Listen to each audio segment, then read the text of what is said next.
Class 7 کے سبھی بچوں کو میری طرف سے السلام علیکم پیارے بچوں. میں آپ کی پھر سے سائنس ٹیچر جمیلہ تبسم آج نیا چیپٹر لے کر آ گئی ہوں. آج کے اس چیپٹر کا نام ہے physical and chemical change. So dear students, جو آج میں نے چیپٹر نیا آپ لوگوں کو پڑھانا ہے جس کا نام ہے physical and chemical changes. Okay, dear students, let us start. Every day you come across many changes in your surroundings. These changes may involve one or more substances. For example, your mother may ask you to dissolve sugar in water, make a cold drink. Making a sugar solution is a change. Similarly, setting curd from milk is a change. Sometimes milk becomes sour. Souring of milk is a change. Stretched rubber band also represents a change. پیارے بچوں، آپ لوگوں نے اپنی روزمرہ کی زندگی میں بہت ساری چینجز دیکھی ہوں گی. اپنے ارد گرد کے ماحول میں آپ لوگوں نے بہت ساری چینجز دیکھی ہوں گی.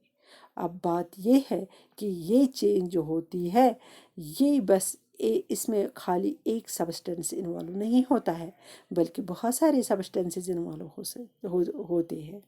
جیسے کہ ہم کہیں گے ایک سے زیادہ سبسٹنسز انوالو ہوتے ہیں کسی بھی چینج میں. مثال کے طور پر اگر آپ کی ماما آپ کو کہے گی کہ آپ لوگ کولڈ ڈرنک بناؤ، تو ظاہر سی بات ہے کولڈ ڈرنک بنانے کے لیے ہمیں خالی پانی نہیں چاہیے، اس میں ہمیں چینی بھی چاہیے، اس میں اگر چاہیں تو ہم لیمن بھی ڈال سکتے ہیں.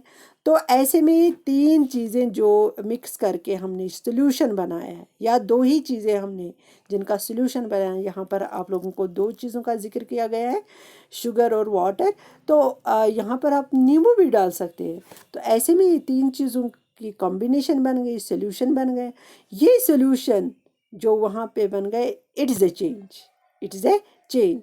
تو ایسے ہی اگر آپ لوگوں نے گھر میں دیکھا ہوگا کرڈ تو ملک سے بنتا ہے. جب ہم یہ ایسے ہی ملک کو دہی میں چینج کرتے ہیں، وہاں بھی چینج ہوتی ہے. ٹھیک، تو کبھی کبھار یہی کرڈ جو ہوتا ہے یہ ہوتا ہے ساور، یعنی کہ یہ کھٹا ہوتا ہے. یہ ساورنگ، یہ کھٹا پن اس ملک میں، it is also a change, یہ بھی چینج ہے. اچھا، ایسے میں آپ لوگوں کے پاس اگر ربر بینڈ اس وقت ہیں، آپ ذرا اس کو سٹریچ کرو، پھر وہ اپنی پوزیشن پر آ جائے گا. That is a change. Okay, make a list of 10 changes you have noticed around you. آپ ذرا اپنا اپنے ماحول میں اپنے ارد گرد ذرا جھانک کر تو دیکھو، کچھ 10 چیزیں ایسی لاؤ جن میں چینج ہوتی ہے. اوکے، ان دس چیپٹر، تو یہ والا چیپٹر جو ہم پڑھنے جا رہے ہیں، we shall perform some activities and study the nature of these changes. تو اس چیپٹر میں ہمیں یہی پڑھنا ہے. ہم کچھ ایکٹیویٹیز کریں گے جن سے آپ کو اچھی طرح سے پتہ چلے گا کہ ہے کیا نیچر چینج کا، یہ چینج کیسے ہوتی ہے، کیا ہے اس کا نیچر. براڈلی ہم کہیں گے these changes are of two kinds. Broad sense میں ہم یہ کہیں گے کہ چینجز میں بھی دو قسمیں ہیں. چینجز میں بھی دو قسمیں ہیں، ایک کا نام ہے فزیکل چینج اور دوسرے کا نام ہے کیمیکل چینج. اوکے، تو یہاں پر آپ لوگ جو ایکٹیویٹی 6.1 آپ بک پر دیکھو گے، اس میں پرٹیکولرلی اس وقت ہے فزیکل چینج. تو فزیکل چینج میں آپ لوگوں کو ایکٹیویٹی کے بطور آپ لوگوں کو سیکھنا ہے. کرنا کیا ہے؟ Cut a piece of paper in 4 square pieces. Cut each square piece further into 4 square pieces. Lay these pieces on the floor or a table so that the pieces acquire the shape of original piece of paper. آپ لوگوں کو کیا کرنا ہے؟ آپ لوگوں کو ایک کاغذ کا شیٹ لینا ہے، اس کو کٹ کرو ایسے جو آپ یہاں پر دیکھ رہے ہو. اس کو کٹ کرو برابر 4 پیسز میں. اوکے، تو کیا آپ لوگوں نے کٹ اس کو برابر 4 پیسز میں؟ ہو گیا. اور اس میں ان 4 پیسز میں سے ایک پیس کو بھی آپ لوگوں نے 4 پیسز بنائے ہیں. اوکے، ان 4 پیسز کو مطلب آپ لوگوں کو پوری طرح سے ان کو اب جڑنے کے لیے یا تو آپ ٹیبل پر لے کے جاؤ گے یا پھر فلور پر ہی رکھو، تو مگر جڑنے کی کوشش کرو، ان کو پھر سے پہلی والی پوزیشن پر لاؤ. ٹھیک، تو ظاہر سی بات ہے یہ پہلی والی پوزیشن نہیں لے گا. ٹھیک ہے، پیپر جس پوزیشن میں ہوگا، جب یہ کٹ ہوا ہے ہم پوری کوشش کریں گے اس کو اپنی پوزیشن پر لانا، بیک والی پوزیشن پر. تو وہ مجھے پورا یقین ہے یہاں پر آپ دیکھ رہے ہو یہ پہلی والی پوزیشن پر نہیں آ سکتا ہے. ایسے میں کیا ہے، obviously you cannot join the pieces back into make original piece. آپ کو تو پتہ ہی ہے. اب آپ نے بہت کوشش کی ان ٹکڑوں کو جوڑنے کی، مگر یہ پہلی پوزیشن پر نہیں آیا. سمجھنا کیا یہاں پر ہے آپ لوگوں کو. But is there a change in the property of the paper? کیا آپ کو لگتا ہے یہاں پر پیپر کی پراپرٹی میں کچھ چینج آیا ہے؟ نو. یہاں پر اگر چینج ہوا ہے پیپر میں، یہ آیا ہے سائز میں. There is change in size. یہاں پر سائز میں چینج ہے. اوکے، یہ جو سائز اس کا ہے یہ جیسے کٹ گیا ہے، بس یہ کٹ گیا ہے. باقی جو پراپرٹی ہے وغیرہ ان میں کچھ چینج نہیں ہے، بلکہ جو پیپر ہے اس کے سائز میں چینج آئی ہے. اب ایک اور ایکٹیویٹی ہے 6.2 پر آپ جاؤ ذرا. آپ دیکھو، collect the chalk dust lying on the floor near the chalk board in your class room, اور crush a small piece of chalk into dust, add a little water or to the dust to make a paste. Roll it into the shape of a piece of chalk. Let it dry. آپ لوگوں کو دوسری activity میں کیا کرنا ہے، 6.2 والی activity میں آپ لوگوں کو کیا کرنا ہے، آپ لوگوں کو جو بورڈ پر ٹیچر لکھتا ہے وہ جو ڈسٹ وہاں سے گرتا ہے چاک کا، وہ ذرا نیچے آپ لوگوں کو کلیکٹ کرنا ہے. کلیکٹ کر کے آج کل یہ پروسیس تو امپاسبل ہے. آپ ڈائریکٹلی چاک کا پیس لاؤ گے، اس کو کریش کرو گے.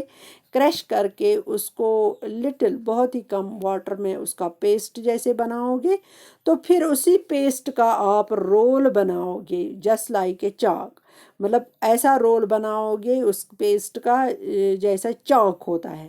تو پھر اس کو سکھانے کے لیے آپ کو تھوڑی دیر کے لیے رکھنا ہے. کرنا کیا ہے، did you recover chalk from the dust? کیا یہ جو ڈسٹ وہاں سے آپ لوگوں نے اٹھایا، چلو چھوڑو ڈسٹ والی بات، جب آپ لوگوں نے چاک کو کرش کیا پھر اس کا پیسٹ بنایا، پھر آپ اس کو چاک پھر سے بنانے کی کوشش کرتے ہو، کیا یہ بن گیا؟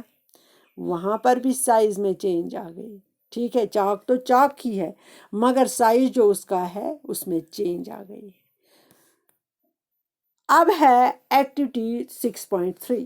6.3 والی ایکٹیویٹی میں آپ لوگوں کو کیا کرنا ہے، ٹیک some ice in a glass اور a plastic tumbler. Melt a small portion of ice by placing the tumbler in the sun. You have now a mixture of ice and water.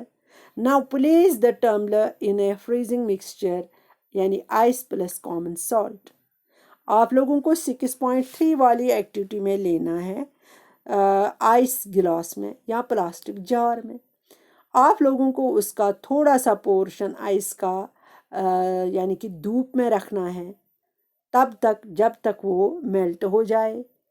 اب آپ لوگوں نے وہاں پر دیکھا ہوگا آئس اور water, یعنی کہ کچھ حصہ اس کا جو ہے وہ میلٹ ہو گیا، اس کا واٹر بن گیا، جو باقی حصہ رہ گیا ٹمبلر میں تو وہ تو آئس ہی ہے. اب کیا کرنا ہے، آپ لوگوں کو اس ٹمبلر کو فریزنگ مکسچر میں رکھنا ہے.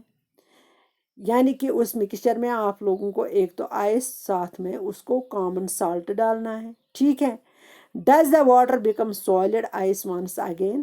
اب اگر آپ نے اس کو فریزنگ کے لیے رکھا ہے تو ظاہر سی بات ہے اس کا تو آئس بنے گا پھر سے، ہے نا، اس میں تو آئس بنے گا کیونکہ ہم نے فریزنگ کے لیے رکھا ہے. واٹر پھر سے چینج کرے گا ٹھوس والی صورت. ٹھیک ہے. تو ایسے میں اس 6.3 والی ایکٹیویٹی میں کیا ہے، ہم وہاں پر کہیں گے water changes into its state. یعنی کہ یہ جو ایکٹیویٹی 3 ہے اس میں ہم کہیں گے واٹر چینج ہوا. واٹر چینج ہوا کس میں؟ شاباش، its state. Water changes its state. یعنی کہ یہ واٹر چینج ہوتا ہے سالڈ میں بھی، شاباش، لکوڈ میں بھی، یہ تو آپ لوگوں نے 6th میں بھی پڑھا ہے، لکوڈ میں بھی اور